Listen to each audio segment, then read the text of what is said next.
On the Choose to Think podcast, I will encourage and empower you to engage and optimize your best thought life in practical, meaningful ways so that you can live day by day in joy, peace, and God's purpose despite all externals. This is Victoria, and welcome back to the Choose to Think podcast. I'm so glad you're here. Welcome to the Choose to Think podcast as we are live on Clubhouse.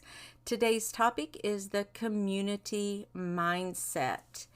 And as I was pondering the community mindset, I'm just so delighted to say that I just came back from a trip, and Rebecca's also in the house, and she was on that trip.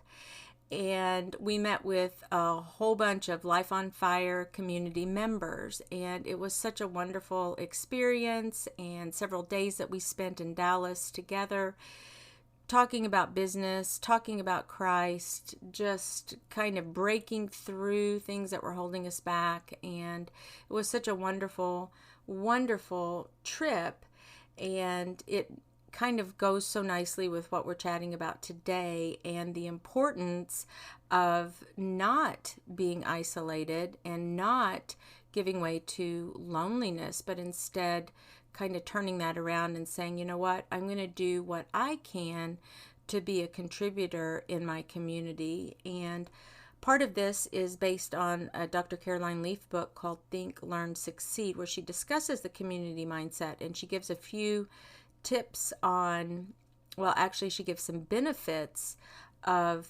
fostering the community mindset. There are both physical benefits, such as when we're a part of a community, we actually have lower blood pressure. We have improved cardiovascular health. We can reduce chronic pain. And then, of course, emotionally and mentally, we become more resilient when we're a part of a community. And we also feel loved. We not only give love, but we're also receiving love. We're feeling connected and with a purpose. And when I look at some of the dangers of not stepping up and being a part of a community, isolation, certainly what we've experienced over the last year and a half, has really, really spiked so many mental health issues, including suicide and depression. And it's a case in point, really, of just how important it is, how meaningful, how vital it is that we put our feet into a ring with a whole lot of other people and join together. And we don't want to be those lone rangers out there, because we're susceptible to all sorts of things when we're just trying to do our life on our own. So the community mindset we can look at it in terms of our social networking, business networking, family networking, community, like the town or the city we live in, that type of networking as well. One curious thing that Dr. Leaf mentioned was that about loneliness and people who feel lonely. It actually, scientifically, they found that it increases the risk for premature mortality. And even having a dog, like, I'm not married, but I have a dog, and apparently pets really help with that loneliness factor. And now that my son has graduated, my little baby, and gone on to have his own apartment, his own place and everything, I know I'm not alone, because God's word tells me I'm not alone. And so I don't tend to give way to those feelings of loneliness at all. And I have Rico, which my Rico the Morkie, the blog mascot. Matter of fact, he's curled up right now. He looked at me a moment ago, and I thought, he's going to bark and make his way on this podcast. All right. But anyway, one thing that was so curious, as I was saying, is that one of the dangers of feeling lonely, like loneliness to the extent that it can almost be debilitating, and we get in our own heads, and it's a runaway train, our thoughts and these negative toxic loops and things we may tell ourselves and so forth, that sometimes we try to get out of that and we think, okay, I'll go to fantasy instead. And sometimes folks are also in danger of overindulging, if you will, the fantasy aspects, like video gaming or any number of other things that kind of pull us out of our actual reality, and we think that that's helping, but in reality it's not. There's a real red flag there. We need to be careful with that. But let me just stop for a moment and invite Rebecca, who's in the room, and Monica came in the house. It's so wonderful to have both of you on the show today. And I also to just say it was so nice to meet you in person at the Life on Fire convention or conference, I guess, summit that we just had. So blessings to both of you. And I'll start with you, Rebecca, to see if you want to add anything to the benefits or the dangers regarding the community mindset. And then in a moment, we'll talk about how to foster a community mindset. Rebecca? Thank you, Victoria. And yes, the abundance, the Life on Fire abundance event was phenomenal, and it definitely created its own beautiful, empowering mindset for all of us that were there. And I when you were speaking, what I was remembering, Mike's parents, who became my mom and dad 23 years ago, died last year. But at the beginning of the year is when, in the assisted living where they were, they went into lockdown. And so I was trying to remember, 64 days maybe, we weren't able to go in and touch them. You know, we saw them through the window, and that was until we put Mom on palliative hospice. Wasn't end of life, but it's a different type, which allowed us to go into their room and hug them and touch them and just give that sense of being with them, but just to share the number of people there at the assisted living place, how many died during this time period when they were in isolation. And yeah, isolation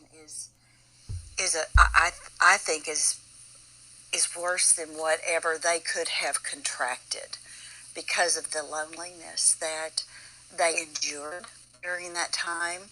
And, you know, God created us to interact and be a part of other people's lives. And so that was my one thought that I was thinking about as you were speaking. And thank you, Victoria. As you mentioned, Rebecca, physical touch and is so healing. It's therapeutic, really. And when we're isolated or given over to such a desperate sense of loneliness, then there's a gaping hole there in our hearts and in our minds when it comes to interaction. So that's such a good point. And like I said a moment ago, I thought it was actually kind of curious that loneliness increases the risk for premature mortality.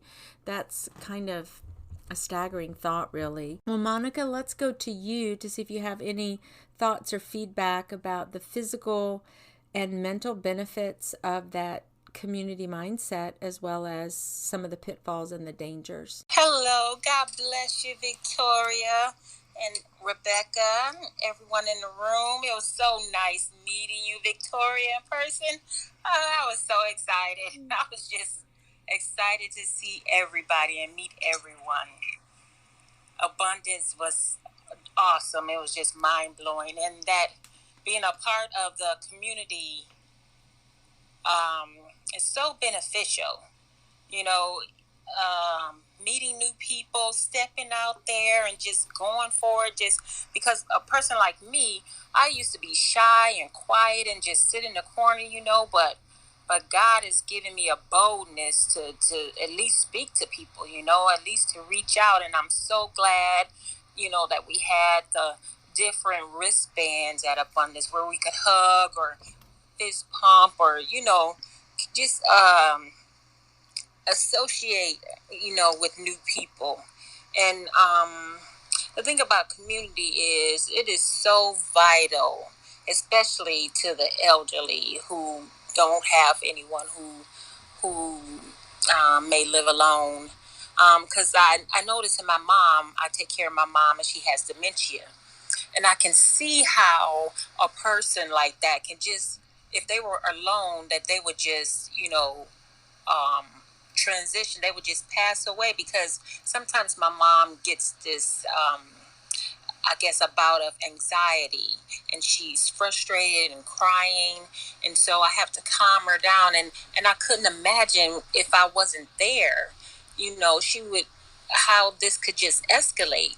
Because I used to wonder how people with Alzheimer's and dementia could just pass away, you know, just from nothing. But now I realize how that anxiety can build and how our loneliness, can get to a person. So I think community and teamwork and people are just so vital this day and age. It's especially like during the pandemic.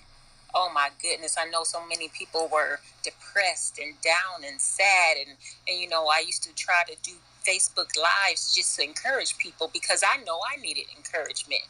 So I think this is a great topic, and just community and dwelling together.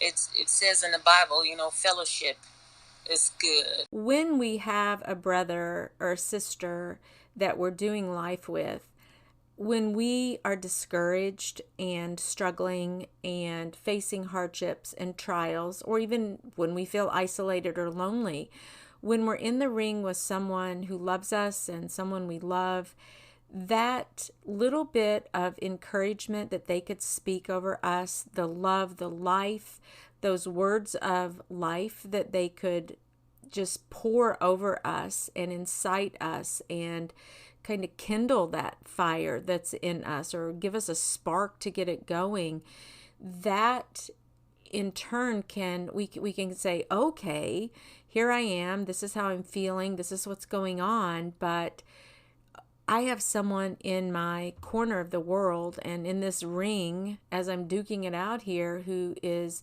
for me and with me and supporting me and encouraging me and helping me. And so instead of just snapping or, breaking, we may bend, but suddenly we've got a little bit of renewed energy and desire and motivation to kind of go at it one more time and to keep going. So I think we need each other even to help us just in a daily sense and to pour into each other's lives and encourage and admonish and love and, push and pull even. I think to me that's at least how the community mindset, fostering that, can really help me become stronger and more resilient. This is such a good topic because I just launched my Facebook group, Purpose Push.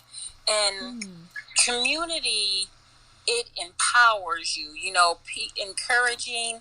I'm studying like in Corinthians, it says that the prophetic, which we all can be prophetic, is just edifying and exhorting and comforting your brother or sister or your neighbor. So and community helps you be resilient. It helps you bounce back.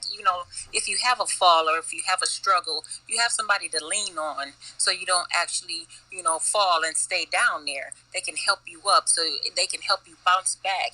They can help you recover from whatever you're going through. So yes, community helps you is a great deal of resilience.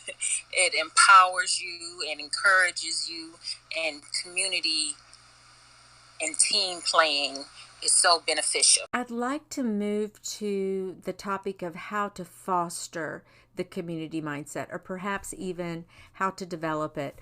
let's say we have someone listening who says, I'm just feeling so out of sorts, so disconnected, and I just do my life. I get up in the morning, I go about my business, do my job, come home, eat dinner. It's just this same thing where I'm not really connected in or socializing or contributing.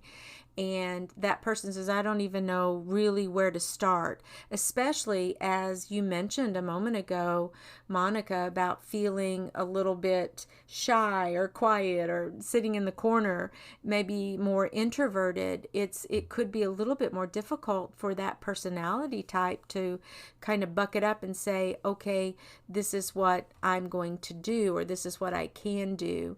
And I'd like to come up with a list. I have a list going here of ways that we can foster that community mindset and fight against those thoughts that we may have that continue to keep us isolated and continue to keep us distressed or depressed or away from the flock, so to speak, because we really can get in our own heads and just feel that sense of loneliness can overwhelm us and almost paralyze us. I've been there, and even though I knew I had loved ones and family who cared for me so much, it seemed like I just didn't have the drive or the energy to kind of look in a different direction and pivot out of that, until actually I began to think about what I was thinking about, take those thoughts captive, and begin to put every thought I was having through the sieve of God's Word, and essentially vetting it to see if what I was thinking and believing and ruminating on was really true, or was a lie, or some limiting belief that was just no good for me, or toxic, for example. But if we look at the list that I have, or if we make a list, here are some of the things I have, and I'd love you all to just add to this, but you can join a club. And there are so many clubs, even virtual clubs nowadays, where you can go online and connect with people. I used to be really kind of against Zoom. I'm like, it's not the same. It's just not the same. It's just not the same. But after a while, I've had really meaningful conversations with people, and I've really connected with other people, Candy being one of them, using Zoom. And it's kind of maybe what we think about it, but we can kind of have an open mind, and we might be pleasantly surprised that there is even though it's a quote virtual world, we can still have really meaningful connections that way. So you can, any hobby you have, or sport, or any adventure or endeavors you'd like to think about, Google it, and I'm sure you'll find a local club who's already doing that, and you can get in with other like-minded individuals, and which would be a whole lot of fun. Some communities, this is number 2, actually have gardens, where I know Midway does. I live in a small town in Kentucky, and there's a community garden on, I don't know whether it's church property or adjacent church property, but it is humongous. And all they ask is that you come and weed a little bit. If you want to go pick tomatoes, just come 5 minutes earlier and weed a little bit, and then you can take what you'd like. And they also have planting days where everyone comes together, and harvesting days. So that's something that you might think, well, I don't know if my neighborhood has that, but Google it, search, and ask some folks. You might be surprised on that as well. Of course, we can volunteer, and again, there are all kinds of outlets for volunteering, from actual national organizations down to local little clubs and groups who are asking and begging for volunteers. Even at church, of course, we could volunteer. You might want to lead an online study of some sort, like a Bible study, or you might want to grab a couple of your friends and say, hey, I want to do this devotional this year. Let's do it the following year together. My daughter-in-law and I do that. We've done devotionals together now for, I guess we're on our 3rd one. And so we meet weekly on Zoom or on, Google Hangouts or something like that, and we discuss what we've been learning. And it's an intentional time that we mark out to be together. I love her dearly. I have gotten to know her so much better through that time. I feel deeply connected to her in a way that I never would have had we not decided that we were going to, quote, commune together and put our heads together, put our hearts together. So that's been an amazing way for me to stay connected. You might want to attend common meals. Even in Midway, we have, there are churches who do, they actually call them community meals. And so every Wednesday they open their doors to anyone who wants to come and just sit and share. And I know that you're probably thinking, I'm not going to do that because I don't know anybody there. And that would be so awkward. And that might be something to pray about, because there does come a point where, like Monica overcame whatever fears she had in, just let me be the wallflower back here. She now can step out in boldness, and maybe that came about from prayer. But one thing I do know is that she was intentional about that, and she must have drawn a line in the sand at some point and said, you know what, whatever I'm doing now or feeling isn't working, so now I'm gonna go to this. I'm gonna try this, and I'm gonna actually meet people. The real truth of it is that we often think when we look at a crowd that everybody's connected, everybody knows each other, everybody's having fun and they're laughing, but I guarantee you that there are people there, though they seem to be connected and involved, they may need you, and they may need what you have to offer. And so you can go with the mission of just saying, I'm going to look for that person who maybe is on the fringe or maybe is sitting over there, and I'm just going to go befriend them. I know growing up, my family moved, I don't even know how many times, but it was a lot. And so every time it seemed like, okay, and sometimes it was the middle of the grade, right? The worst time to move, because every eyes are on you, and, who's the new girl, that sort of thing. And I had to really learn at a young age and all through adolescence to actually just combat those feelings of, where I kind of felt not included. And for me, I joined sports. I started playing sports, and that was such a positive, healthy outlet for me, and it got me into a group of other like-minded friends and folks who enjoyed some of those sports. But it might be the band. Some people join the band or the glee club and the drama club, but we all kind of want to feel a part of a community, but we do have to take that first step. We might take a class, maybe you like photography or quilting and you just want to hone in on that skill, or maybe you want to learn how to become better organized. So go find a class. It's there and waiting for you, and then you can begin networking with folks and just enjoying that time together. You can do a meetup. Meetups actually still happen, and they're fairly popular still. If you're learning a foreign language, you can do meetups where you just practice that foreign language, for example. And I think I would love to do that. I just need a little bit more time to do some of these things, but I love all of these things.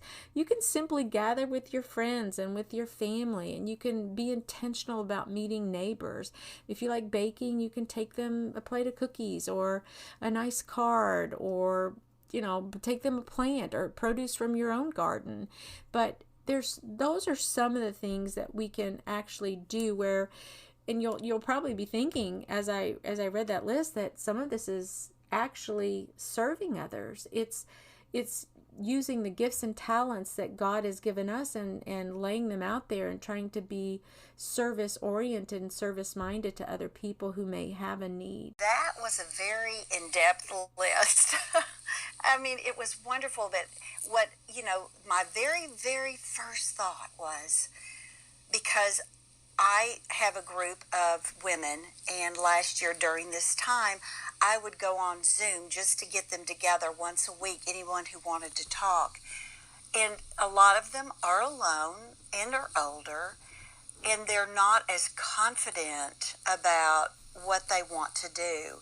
So my suggestion is to not look at what you can do for yourself.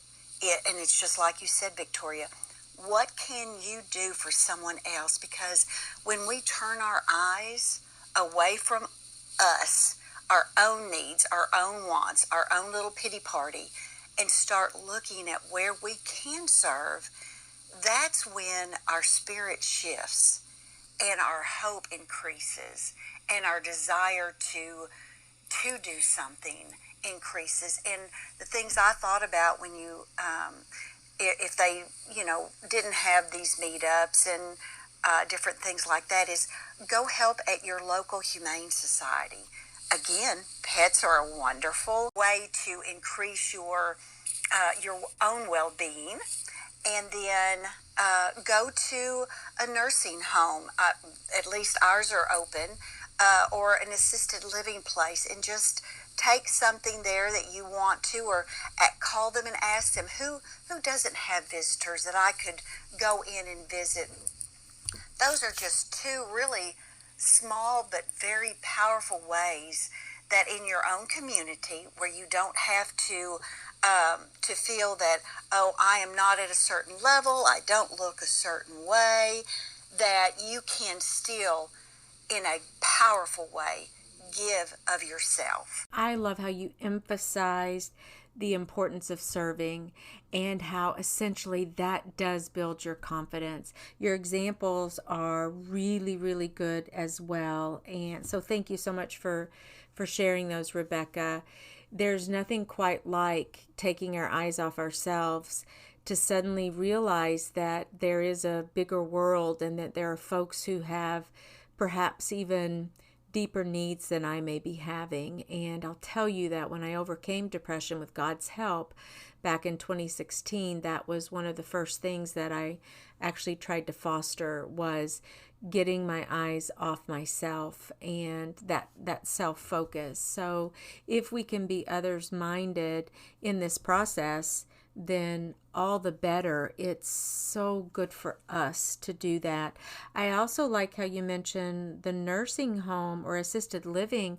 It could be that you could also take your skill there. Maybe you know how to dance, or you can sing or play the piano. Sometimes they're in need for people just to come and paint nails, do a little manicure and just paint nails and volunteer in that kind of way. And I guarantee you that the benefit that you receive from serving in that way and volunteering in that way and stepping into your community in that way will far outweigh the time or the any other thing that you can think of that might keep you from doing that. The benefit is so great to yourself and as well as to those that you're serving. So it's really a win-win. How about you, Monica? Both of you had such good ideas, and actually I just started some of those. I just signed up to volunteer at the soup kitchen because I'm stepping out on faith.